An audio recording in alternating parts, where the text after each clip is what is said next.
From Inwood, New York City, welcome to Inwood Art Works On Air. It's where you meet the musicians, writers, theater makers, singers, and artists of all stripes who make their home what we affectionately call upstate Manhattan. I'm your host, Aaron Sims, and today we welcome local actress and singer and administrator, Karen Jolicoeur. A versatile singing actress, Karen's credits range from opera, concert, and recital to musical theater and dance, and include 3 years as a principal artist with the Experience Vocal Dance Company. Heralded for creating a, quote, complicated, moving characters, as well as for her warm and rich voice, she has been known to New York audiences for her work with modern composers.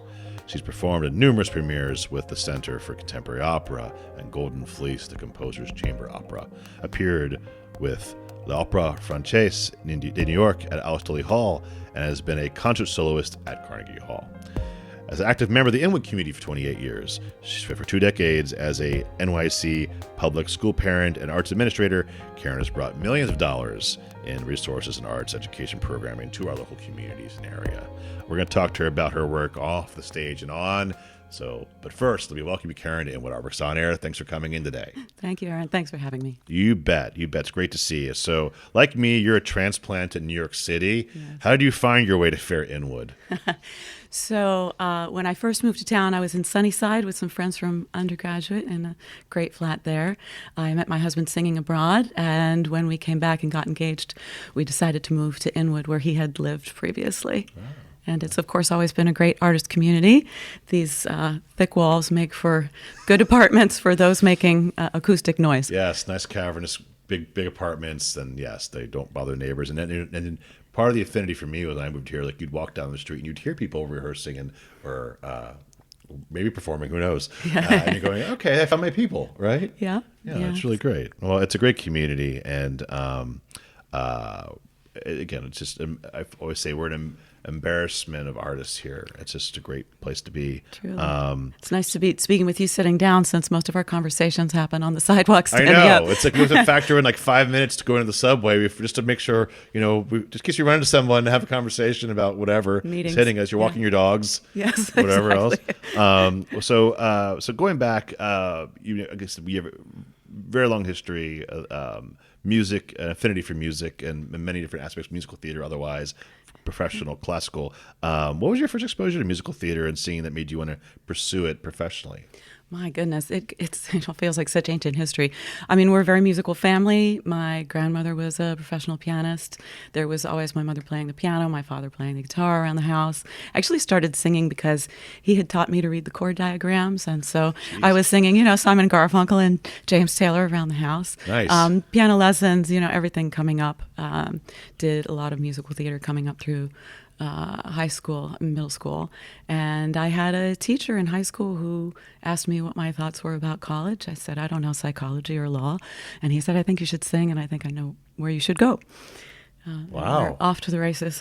And how were your parents are obviously very encouraging. So what did they say when you're like, I'm going to go pursue my career? They were very encouraging.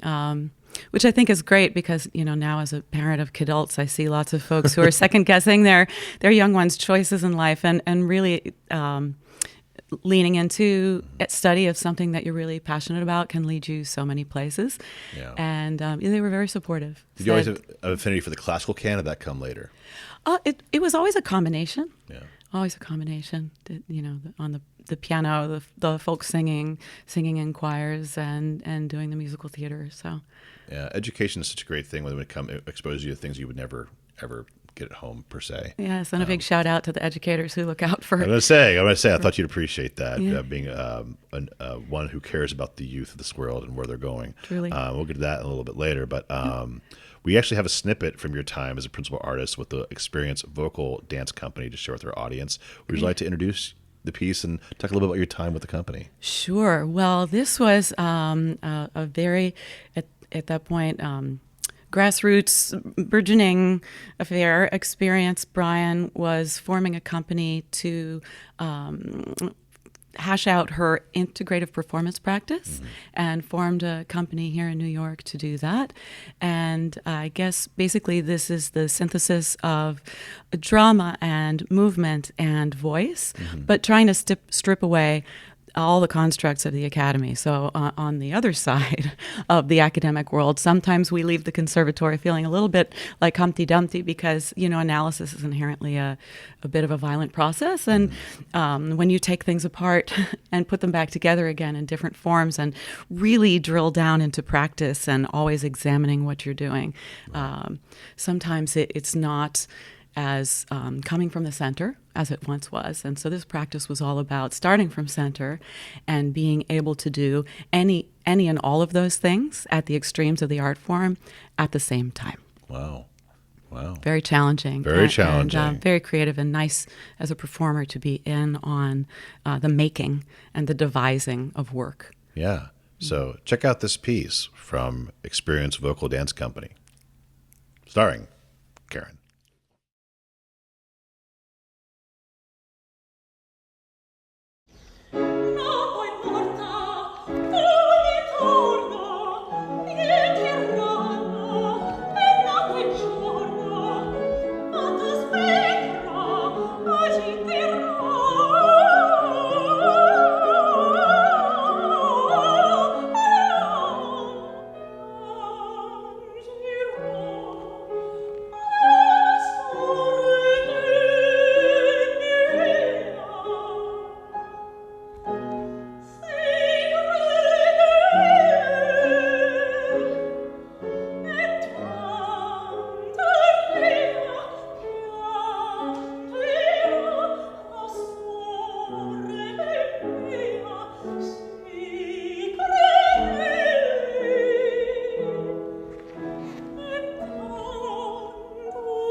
Karen, that was lovely. Thank you for sharing it. And when was that? What year was that? That would have been in 2007, and I can tell you that because, fun fact, I was 4.5 months pregnant. You wouldn't know it. Wow. And so you spent 3 years there, and then 2007, what was the journey like from that point forward? It's such an interesting time having now 2 littles at home. I would say family changes things, right? Sure, it absolutely does. And I had always straddled the worlds of performing and had what I jokingly call my accidental business career along the way. And I took a little step back and was getting, of course, at that point into the education system in the city, and had always been very interested in the local community and the workings of the local government, and found myself naturally drawn to development work in support of arts education and arts and culture and education. Well, I was going to say, I would be remiss if I didn't mention that you're a passionate advocate for the arts and arts and education and exercises. And I think to be fair, I think it exercises your other creative side. You're the executive director of Creative Art Works. That's right, for 12 years now. People didn't know about that. It's not a secret. It's not accidental. She chose it. Okay, would you share? It's a nice combination, I think, of you say going into your accidental career of development and fundraising, and it's arts forward as well. About you play a very creative role and encouraging the youth of Uptown to express themselves through many different artistic opportunities. Yeah, so Creative Art Works is a creative youth development organization, as much or more so than an arts education organization. And so we're using art as the catalyst for engagement with one's community and academic life and career possibilities. And it was very interesting coming to that organization more than a decade ago and leading a visual and multimedia arts organization as a musician and as a stage performer. In some ways, it's been nice to have that sort of division. And this is an interesting sort of worlds colliding kind of moment. Don't get this very often, do you? No. Only in Inwood. Only in Inwood. A shocking number of the productions in those photos involved other Inwood artists, actually. Wow, that's cool. Yeah. So I think, though, what draws me to it, and when I first came to it, I was doing development, and I always say that development for me is not about just finding the money. It's about programs development and systems development and organizational development and staff development. Yeah. And all of that is really creative work, not necessarily artistic all the time, but creative in that you're constantly looking to build things and create things that weren't there before. And also oftentimes creating a proverbial blank canvas. We have all these pieces, and now what are we going to do with this, and how are we going to bring all these people and parties and partners together in something that's collaborative and beautiful. Amen. And it's like I said, we talked about it earlier. We were talking about creating this podcast. Like, it takes so much creative energy to focus people to create. Yes. And setting that platform for people to jump off of it. So I think your performance background gives you a great, you see everyone pitching in. How do you put, hey kids, let's put on a show. It's like, every favorite time, expression of mine. How do you put on the show? Yes, right. Let me take off this hat now, and let me put on another hat. Yeah, it's incredible to bring people with differing perspectives together. In fact, that's the theme of our upcoming annual benefit for kids at Creative Art Works is perspectives, and bringing all the many backgrounds and perspectives together to create something new that probably is better than what might have come to pass, just any one individual doing it on their own. Yeah. Well, kudos to you. Thank you for taking up the gauntlet and leading the charge. And I've witnessed the work firsthand of the youth here, and like I said, it's education in the development sense of like you're bringing up people through, like you're forming people, and you're giving people exposure to opportunities and going out in the world. They're performing projects, they're collaborating, they're seeing the world's much bigger than themselves, and I think that's a really wonderful thing. And giving them the chance to form themselves, right? Yeah, asking young people what they think about and what they believe in, and how. Letting them experience how they can have influence over their own trajectories. And certainly, you mentioned as an administrator, having the boundaries that allow freedom. When we're raising kids, having a fence eventually actually sets up a safe space for that creative exploration and allows some real creativity to flourish, I think. Absolutely. And you have to have a map to be able to get off the map. I love that. A place to go. However which way you want to make the metaphor happen, go for it. Again, so make sure you check out Creative Art Works work online and Google them. Well, we can put the website up as well in this episode, so you guys can check out the wonderful work Karen's doing there and leading the charge. With a great team. With a great team. That's a fantastic team. So back to the performing hat. Hats on, hat off. We're actually going to you're going to be able to see Karen perform in person here in Inwood coming up on May 3rd. It's Karen's second collaboration with Inwood Art Works. I also want to highlight that local audiences can actually hear you perform whenever they want to on our Mendelssohn on the Hudson podcast and walking tour. It's available on our website and wherever you get your podcasts. We'll put it up here on the screen as well for you in our notes. She's a featured singer on the Westphalia and Jacob Tracks episodes of the podcast. And thanks again for contributing to that podcast. Yeah. That was like looking back, it was like a fever dream. It was incredible to put it in literally the first year of the pandemic. This was coming together and recording it like in Dominican nightclubs that are shuttered, and all nightclubs were shuttered. But everyone was pitching in and looking to be creative and also offering something of value. And people to this day, I get emails about it. They enjoy it. So what a great project that was during the pause. It was really exciting to be part of that and to start to feel the emerging that was coming. And I think that it forced a lot of creativity. Yeah. I mean, I know at the organization we were in perpetual innovation mode for 3 years. And as artists trying to find ways to Zoom into other people's living rooms and teach online and create online.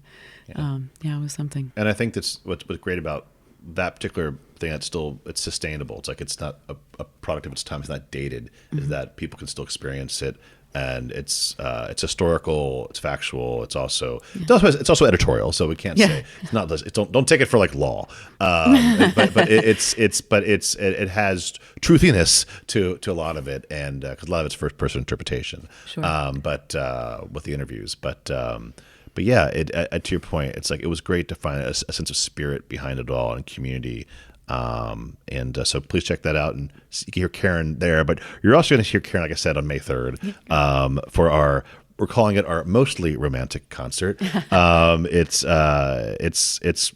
great. We're going to be doing a chamber music concert at Good Shepherd Auditorium here at Inwood. She'll be a guest soloist, accompanied by the Inwood Chamber Players, which as always is led by our good friend and neighbor Gilbert DeJean. Are you at liberty to divulge what we can hear anticipating on the? Yes, I think so. Go ahead. The piece is called Jephthah's Daughter, and it was written by Amy Beach. She was something of a rock star of her time.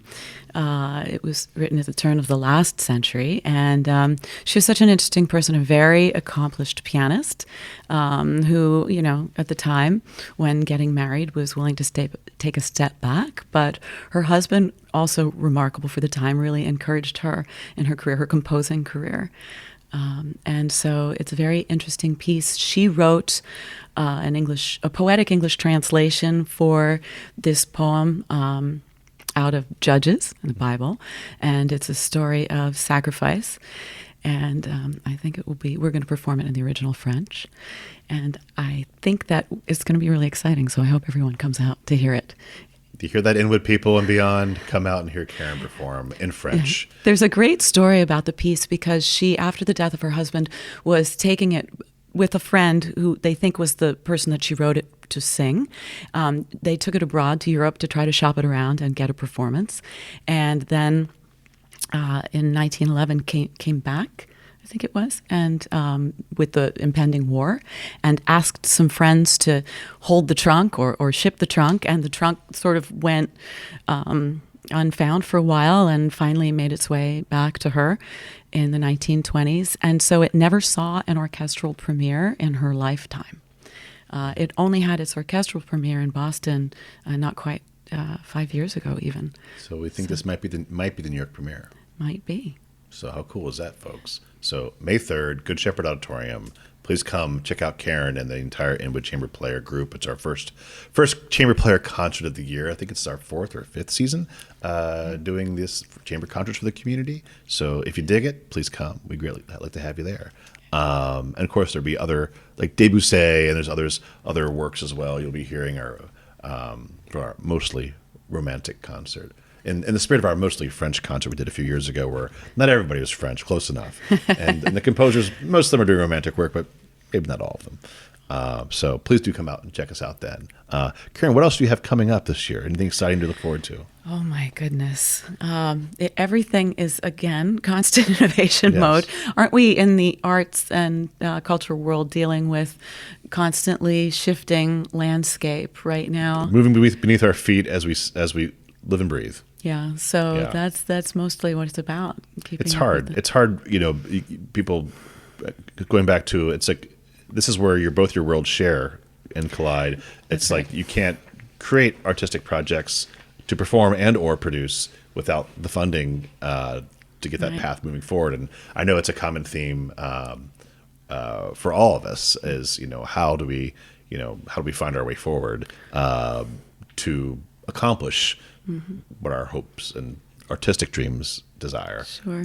So I think that's always it's the math, right? Right. The funding, the locations, the projects. Physical plant is always a challenge in New York City. The where. Well, and you've made some great strides on that front. Trying, yes, exactly. And time too. Time is a great, factor in all of it. Like, it's, do you have the bandwidth at what time while you're doing something else, or your family is doing something else, and figure it out. But yes, we'll have a studio coming up here at Inwood, which is great. Our Inwood Art Works studio. So more to come on that. Please stop by at 112 Seaman. Feel free to email us if you'd like to have an appointment to come check out the space. But yes, it'll be our small, mighty studio to do salons for live performance and podcast. This may be the last podcast in this room. Maybe not. we appreciate this room. It's a great room. It's served us quite well over the years, but it's time to move on. Just to have all of our equipment in one space is enough. Schlepping around is like, being my own roadies. I'll always be my own roadie, but at the same time is that it's great to be able to have it all in one place. Yes. And just it'll be a micro cinema. It'll be fun things, and so we'll have a art gallery, creative space to gather. It's going to be a nice thing for this neighborhood. Yeah. And so maybe we can get you to perform there sometime. Maybe we'll have some exciting announcements of new things happening there soon. And that's kind of the beautiful part about all that is that like I have no idea what we're going to be doing. It's like we're going to be. I have a great idea of like we're going to be doing movies. We're going to be doing visual art. We're going to be doing, like I said, all these things. Yeah. But like what the actual things are yet, it's like that's kind of the part of the fun, the scariness and the fun. If you like fun, scary things, if scary is fun to you, it's like it's like walking off a plane. Do you have if you have the parachute on or not? On stage and off, being willing to confront scary things and having the courage to proceed anyway is really at the heart of it. So, and that's a great intimate space for acoustic work and salon work and all kinds of things. So I'm looking forward to seeing what happens. It's going to be great. It's going to be great. Well, we look forward to seeing more of your work up here as well. And I want to say thank you again for being here and sharing your work. Again, please go check out Karen on May 3rd and follow Creative Artworks. There's a lot of great things happening. And if you want to connect with her in the community, you can see her walking around 218 or Inwood Park, or feel free to, if you want to get in touch with her, let me know. Again, thanks again, Karen, for joining me on this wonderful episode. Great to be here. On Inwood Art Works On Air, Artist Spotlight Edition. And again, artists take many different forms: administrators, performers, all the above. And Karen is all that, and a bag of chips, as the kids say. But thanks again. Thanks again for having me. Thanks, appreciate it, Karen. Great to be here. You bet. So this is Inwood Art Works On Air. It's where you meet the musicians, writers, theater makers, singers, artists of all stripes who make their home here in upstate Manhattan. If you would be so kind right now, please show us some love. Rate this podcast 5 stars on whatever platform you listen to or watch. We greatly appreciate it. Many thanks to Church of Good Shepherd here at Inwood for hosting us, and to HeightSites.com for uptown promotional support. Hey, you could support On Air and all of our programming by making a tax-free donation. Yes, tax-free. We're a nonprofit, to inwoodartworks.nyc/donate. We greatly appreciate it. We could use the help. Also, please follow us on social media to keep up all that we do, which includes the Film Festival, Filmworks Al Fresco, our studio, the podcast, and many more things coming up, as we said.